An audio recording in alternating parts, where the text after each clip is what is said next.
Box অফিসে আপাতত চলছে বাহুবলী ঝড়। মাত্র এক সপ্তাহ হলো মুক্তি পেয়েছে এস রাজামৌলির বাহুবলী দ্য কনক্লুশন। অনেক হিসেবেই ইতিমধ্যে ভেঙে দিয়ে মাত্র 6 দিনে ছবিটির আয় প্রায় 600 কোটি রুপি। সিনেমা প্রেমীদের মুখেও এখন একটাই নাম, প্রভাস, বাহুবলীর তারকা। কিন্তু প্রভাস সম্পর্কে আপনি সবকিছু জানেন কি? এমন কিছু তথ্য হয়তো আছে যা আপনার অজানা। জেনে নিন এমনই কিছু তথ্য। প্রভাস দক্ষিণ ফিল্ম ইন্ডাস্ট্রির সুপারস্টার। 15 বছরের ক্যারিয়ারে বহু হিট তেলুগু ছবি ইন্ডাস্ট্রিকে উপহার দিয়েছেন তিনি। এস রাজামৌলির সঙ্গে 2005-এ ছত্রপতি ছবিতে কাজ করেন তিনি। তারপরে এই জুটির বাহুবলীর দুটো পর্ব তৈরি করে। 5 বছরের জন্য বাহুবলী সিরিজে চুক্তিবদ্ধ প্রভাস। চুক্তি অনুযায়ী এই সময় আর অন্য কোনো ছবিতে সই করেননি তিনি। বাহুবলী দ্য কনক্লুশনে দ্বৈত চরিত্রে দেখা যাবে তাকে।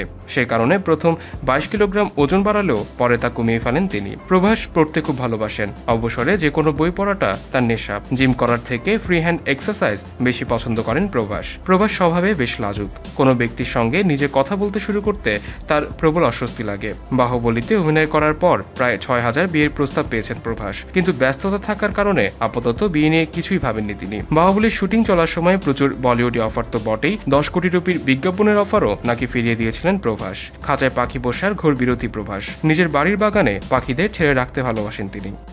এলটিভির সাথে থাকার জন্য সবাইকে ধন্যবাদ। বিনোদন জগতের সর্বশেষ সব খবরের আপডেট পেতে আমাদের সাবস্ক্রাইব করতে ভুলবেন না।